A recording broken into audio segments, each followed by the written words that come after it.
ఇదిగో అబ్బాయి, నీకు స్పెషల్ కాఫీ ఇచ్చేస్తాను. కూసంత తాగి టేస్ట్ ఎలా ఉన్నో చెప్తావా? అబ్బా అమ్మాయి, నీకు చాలా థ్యాంక్స్. ఇప్పుడే అనుకుంటున్నా నువ్వు పిలిచావు. ఈ కాఫీ నీకు ఇచ్చేస్తేనే నాకు చాలా హ్యాపీగా అనిపించేస్తుంది అబ్బాయి. కూసంత రేట్ ఎక్కువైనా ఆ కాఫీ పొడి చైనా నుంచి తెప్పించాను తెలుసా. నేనంటే ఇష్టం లేనట్టు మాట్లాడతావు కానీ చేతల్లో మాత్రం నీకు బాగానే ఉందమ్మాయి. అంతొద్దు కానీ తాగిన తర్వాత ఎట్టకుందో చెప్పాలి మరి. చైనా నుంచి అంటున్నావు, పర్లేదమ్మాయి. టేస్ట్ ఎట్ట ఉందో చెప్పడానికి నేను ఉంటాను కదా. ఏం పర్లేదు, అక్కడ చాలా మంది తాగేస్తున్నారంట. ఇదిగో తీసుకో.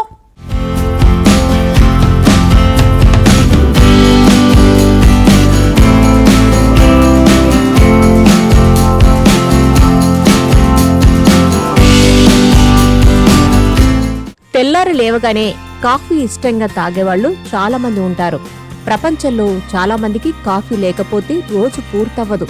రకరకాల పేర్లతో తయారయ్యే కాఫీలు తాగడానికి ఇష్టపడుతుంటారు. కానీ ఇప్పుడు మీరు చూస్తున్న ఈ వెరైటీ కాఫీని తాగాలంటే ధైర్యంతో పాటు తెగింపు ఉండాలి. దాని తయారీ విధానం చూసిన తర్వాత తాగే ధైర్యం చాలా మంది చేయకపోవచ్చు. ముఖ్యంగా మన దేశంలో ఉన్న వాళ్లైతే అస్సలు ముందుకు రారు. అసలు ఇలాంటి కాఫీని ఎవరైనా ఇష్టపడతారా? అసలు ఎక్కడ దొరుకుతుంది అనే ప్రశ్నలు మీ మైండ్లో రన్ అవుతున్నాయి కదా. దాని రేటు కూడా చాలా ఎక్కువే. చైనాలో దొరికే ఈ కాఫీ రేటు చూసిన తర్వాత షాక్ అవ్వాల్సిందే. బీజింగ్లోని కీటకాల మ్యూజియంలో ఈ విచిత్రమైన కాఫీ దొరుకుతుంది. అక్కడ నుంచే ఈ కాఫీని ప్రపంచానికి పరిచయం చేశారు. ఆ మ్యూజియంలోని ఓ కేఫ్ ఉంటుంది. అక్కడే ఈ కాక్రోచ్ కాఫీని అమ్మేస్తారు. ఈ కాఫీని బొద్దింక పొడితో తయారు చేస్తారు. అవునండి, నిజమే.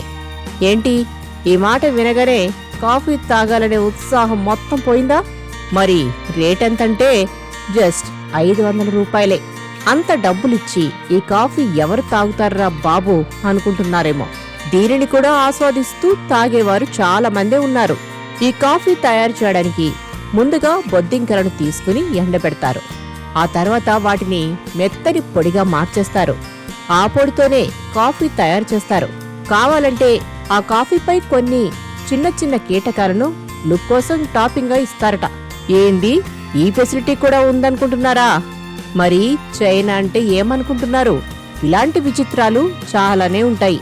దానికి తోడు ఈ బొద్దింక పొడితో చేసే కాఫీ రక్త ప్రసరణను మెరుగుపరుస్తుందట.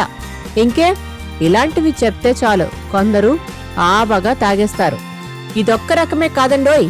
బీజింగ్ మ్యూజియంలో ఇంకా రకరకాల ఇతర కీటకాలతో చేసిన కాఫీలు కూడా దొరుకుతాయి. Pitcher plant coffee, ant coffee, పలు కీటకాల సారం నుంచి తయారు చేసిన కాఫీలు అమ్మేస్తారు. కాగా ఈ కాక్రోచ్ కాఫీ తాగిన కొందరు తమ అనుభవాలను షేర్ చేసుకున్నారు. ఈ కాఫీ తారనుకున్నంత అసహ్యంగా లేదు కానీ ఇంకెప్పుడూ తాగరని ఒకరు కామెంట్ చేశారు. ఆరోగ్యం మెరుగైపోతుందని చెప్పినా తాము మాత్రం అస్సలు తాగుబోమని చాలా మంది తెగేసి చెప్పేశారు. మొత్తం మీద ఈ చైనా వాళ్లకు ఇట్లాంటి ఐడియాలు ఎక్కడి నుంచి వస్తాయో గాని మనకు మాత్రం కష్టమే కదా.